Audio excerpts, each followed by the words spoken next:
good morning, everyone. Thanks for being here super early today. My name is Aimee Rubensteen, and I'll be talking about the importance of first-person narrative in Jewish art today. And before I begin, I want to take a minute to thank Doug for inviting me to this conference. I'm really excited to be here. I'm based in Miami, but I used to live in New York, and it's great to be back. And another important note before I start the presentation is to take a moment to realize and be aware that these types of conferences are not always including people that we're talking about, or they are not addressing the whole world of Jews. And I think it's really important to think about more global conversations of Jews of color, and a lot of the stories of people who I will mention in my presentation, but just to take a moment to look around the room and think about who's not here and how we can invite them next year and also invite them into our circles. I think a lot of our circles are really tight-knit, and that's why they're so strong. But I think we need to take a serious moment of awareness to just be more cognizant of that. So with that said, I think we're all here as Jewish storytellers, whether we are artists, art historians, curators, producers, museum professionals, or directors of museums and institutions. I myself I'm trained as an art historian. I have a master's in art history, but I'm also a curator, a writer. I wear many different hats and do a lot of different types of things. And the thread throughout my work is art as a platform for dialogue and activism. And I think that this phrase of, quote, now more than ever is being used a lot, but I think it's a really important phrase, whether we're talking about politics, Jewish community, just global politics at large. It's something to really utilize art as a tool for dialogue and activism. And the main question of the presentation today is the second bullet point here: how do we tell Jewish stories that are not our own? I think that a lot of us have the privilege of creating platforms for a lot of other Jews to tell Jewish life and Jewish history, but how do we tell stories that are not our own as curators or producers, and why? I'll definitely talk a lot more about that, but I do want to take this bullet point to actually say, if throughout my presentation you have a question, feel free to actually stop me during the presentation. I'm happy to take questions, and at the end I'll also have a little bit of time for Q&A. And thirdly, Jewish storytellers and myself talking about creating new spaces in the physical and virtual worlds for individuals to self-identify and narrate their own Jewishness. I think this will be really clear throughout my presentation how I'm doing this. So let's get started. Creating new platforms for narrators. I get this question a lot of, what do you do? I do a lot of different things in different fields. Right now, I'm an acquisitions curator for the U.S. Holocaust Memorial Museum. I've been working for them for about a year. I'm also working on a publication as art editor of Protocols. It's a Jewish journal online. In the past year, we published 4 issues online. And thirdly, I worked in a gallery as a co-founder and co-director in Miami. It was called Aimee Rubensteen Projects. It's no longer in existence in the physical world, but we did have 4 exhibitions there, which I will talk a little bit more about. So thinking about institutions specifically and telling stories that are not our own, of course the U.S. Holocaust Memorial Museum in Washington, D.C. has the collection of record on the Holocaust. But my role at the museum is being the first Florida-based acquisitions curator, and what that means is meeting survivors who currently live in Florida or their family members, interviewing them, collecting Holocaust-related artifacts, and really including them and expanding the collection in Washington, D.C. to include these personal stories. And here you can see, a page from a photo album. And these are pre-war photographs from Helga Koreski, who is a Holocaust survivor living in Lake Worth, Florida. She's 93 and was lovely to meet with. I'm showing this slide in particular because it's a little hard to see it, but the bottom left photograph says the Breisachers, and then in parentheses, before immigration. This is a family photo of Helga's family before they immigrated and thankfully survived the war. And I think through my interview with Helga and other Holocaust survivors in Miami, this gave me the opportunity to really validate the importance of testimony. Testimony is very different from a curator telling an experience about someone else. Testimony is firsthand memory and firsthand biography. That's something that I think in the Jewish arts in general, we should take more time to think about, how we represent biography and how we listen to biography, and how those things, we should try to close the gap between them as much as we can. Here's just a photo of Helga, Kreski, and myself in Lake Worth. We're smiling here. Usually it's a little more intense, but we were having some fun looking through some of her family photographs from before the war. So like I was just talking about, biography and representation, testimony is essential for the archive and for education. So whether you're an artist, whether you're a curator, whether you're a historian or educator, testimony is something that I think we all know is important for the Holocaust, but how do we bring that into the future? One of the most important things for me working at the U.S. Holocaust Memorial Museum is thinking about how this is a memorial not just for the past. This is specifically a memorial for the future. I'm a granddaughter of survivors, so I know that each story is unique. There's no such thing as one survivor story, but like yesterday in the panel or discussion about anti-Semitism, it was very clear that there's a lot of people in the next generation, and probably even more so, Kal v'chomer, the next generation probably won't know so much without having a firsthand connection or opportunity to meet a survivor. So here you can see I'm writing, each story is unique. Once we have the biography, how do we represent it for the public? So I'm going to show you one example of how we maintain the integrity of first-person narrative. It's a question in Holocaust education right now for many professionals and second and third generation, like what will we do? So this is one example. This is actually right here in the Museum of Jewish Heritage. You can definitely go check it out today or while you're here for the conference.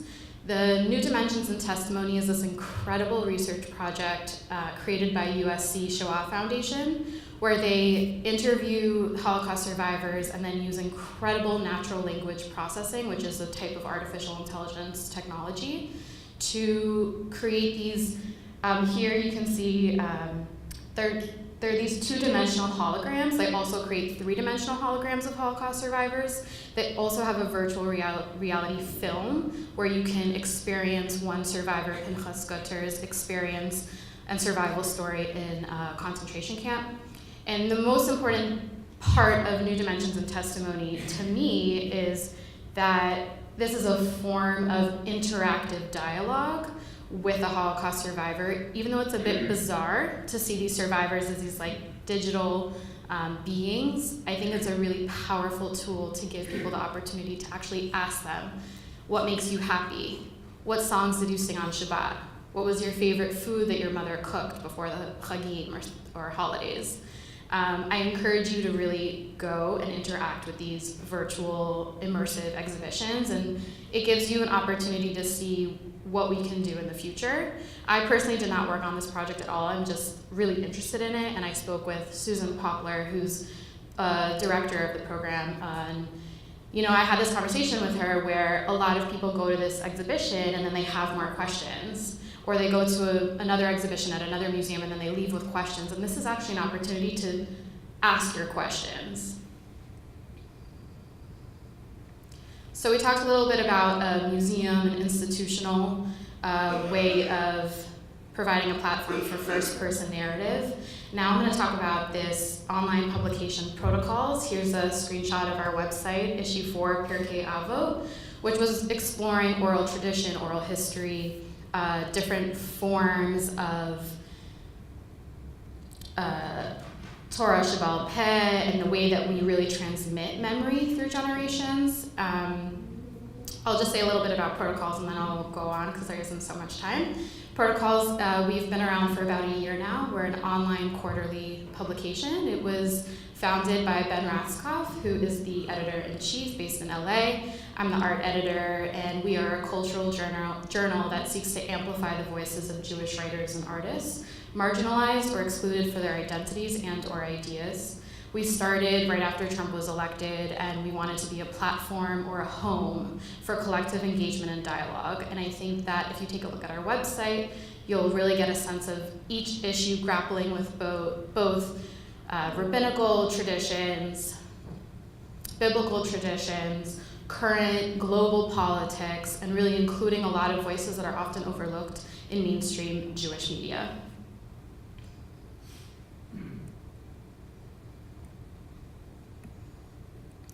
So here's 3 examples from Protocols Journal that 3 artists that I worked with specifically that I'll be talking about.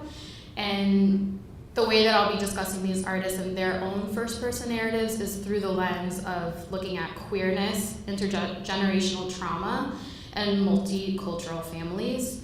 I think we're at a point right now, at least in my opinion, where there actually are really good, strong, substantial stories about a particular Jewish narrative today.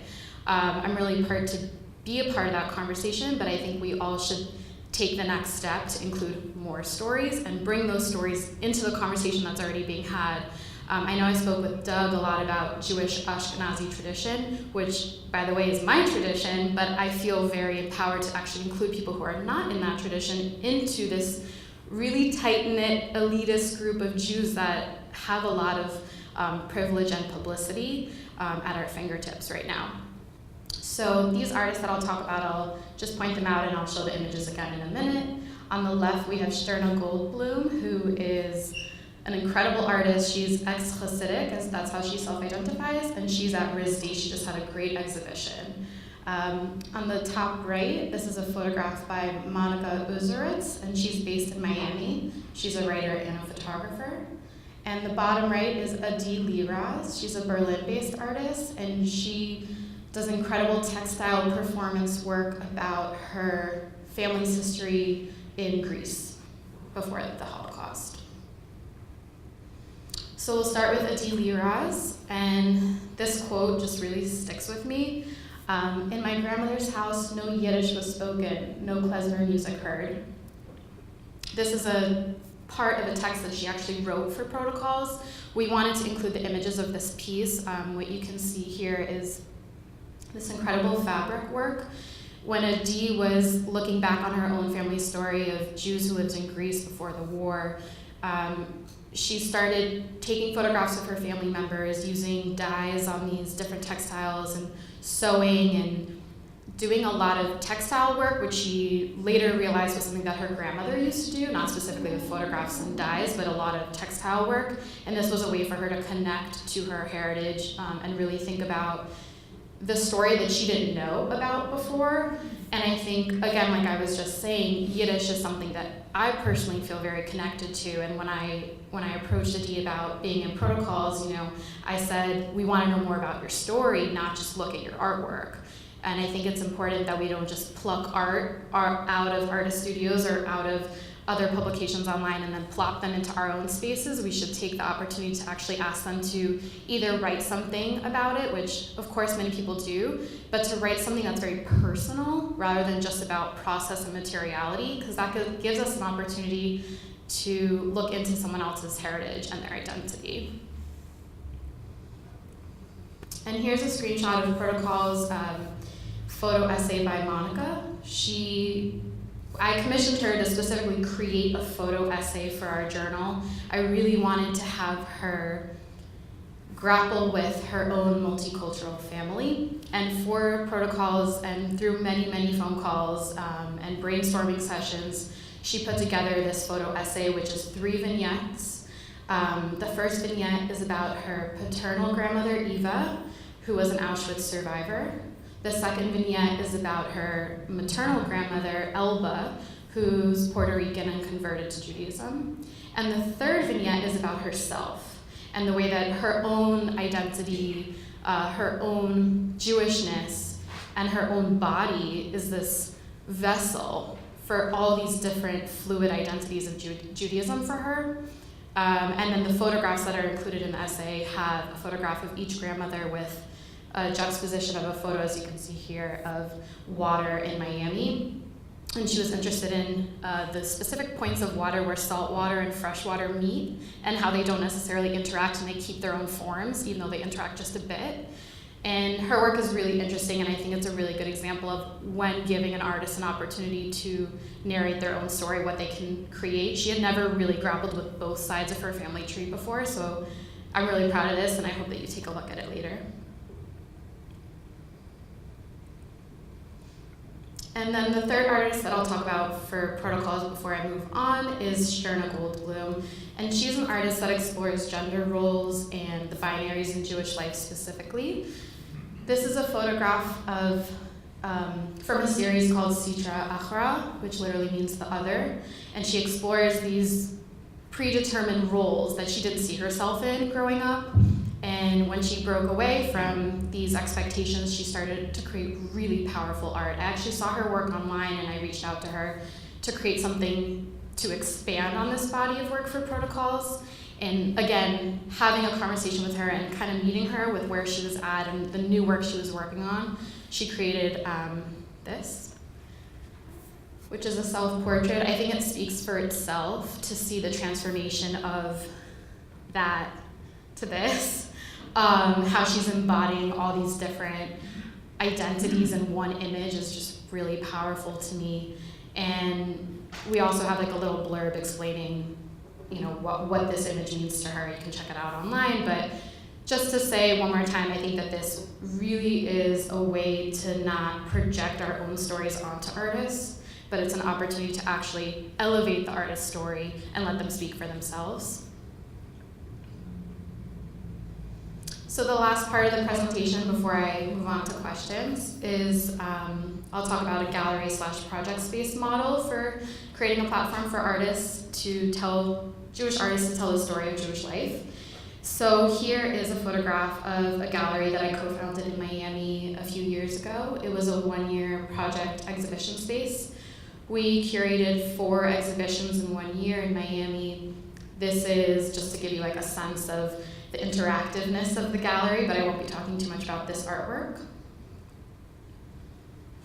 The gallery was called Rojas Rubensteen Projects. I co-founded it with my good friend Aimee Rojas, and Rubensteen is obviously for me, and we chose the name Projects because we really wanted to emphasize accessibility to the gallery space, the intention to create new work and new projects in our space. We commissioned local and Israeli artists and also global artists to create site-specific work dealing with their own identity and the identity of the city and environment we lived in.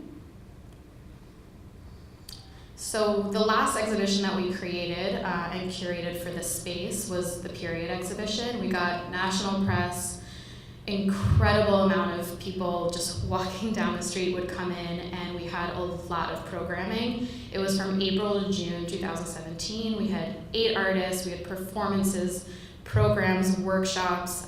We had a conversation with a doula, a conversation with women's rights, and it was just a really incredible exhibition and very powerful imagery, which I think you can see for yourself.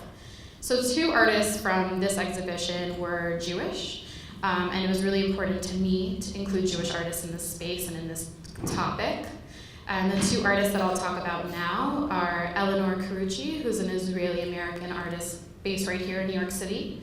And another artist who many of you might actually know is Meryl Laderman-Ukeles, and I'll talk a little bit more about them now.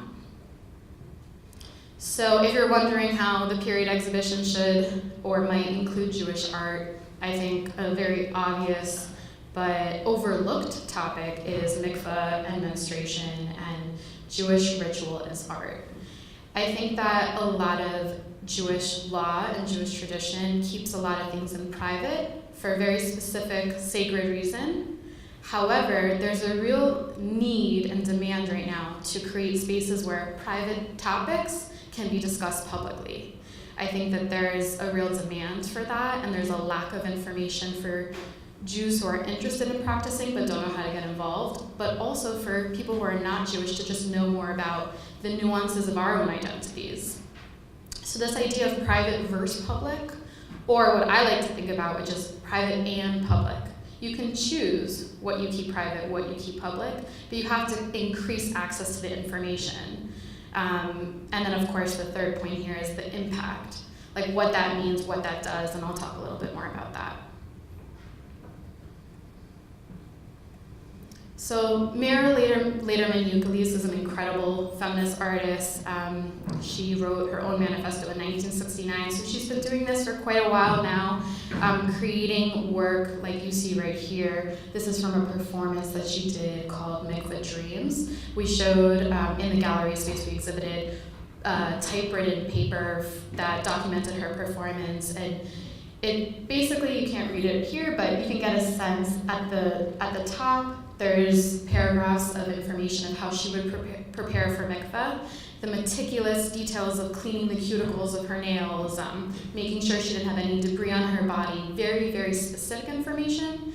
And then this photograph of her has this incredible imagery of text which just continues to say immerse again, immerse again, immerse again, immerse again. And she calculated how many times she immersed in the mikveh, and she's actually representing it here. And I think that there's something very powerful, as we just heard in the last conversation, about images speaking for themselves, but also the way that words and text can create imagery is very interesting.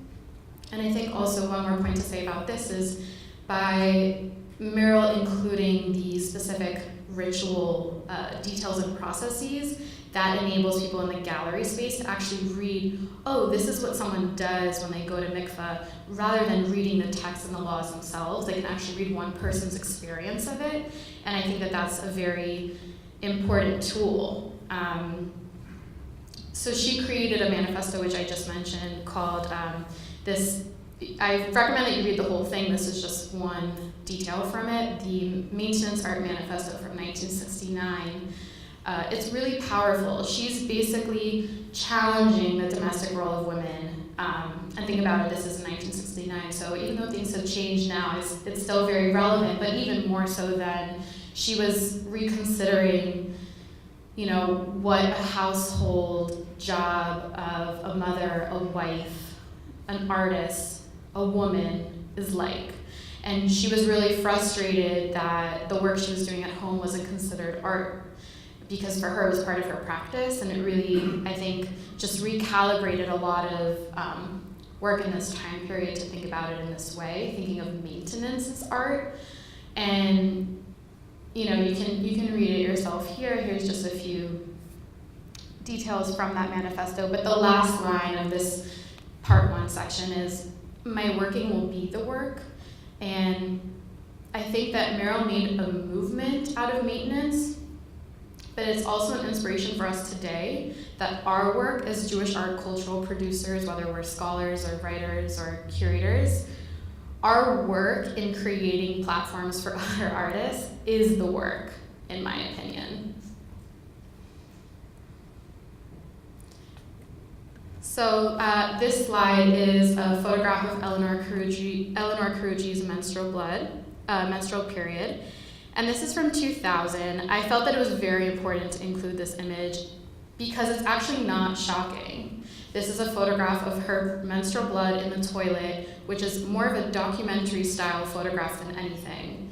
And I think it's a very powerful moment to have this very private image that if you're a woman and you menstruate, you've seen it all the time. You've probably never seen it outside of a bathroom, probably your own bathroom, and probably with the door closed.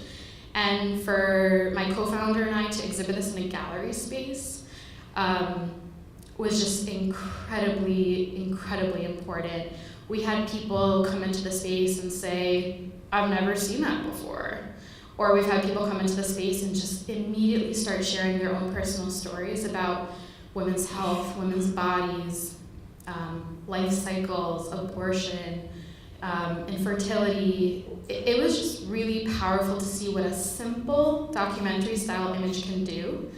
And And how, again, like I was saying before, what happens? What's the impact of showing a private moment if that person is ready and interested in doing so?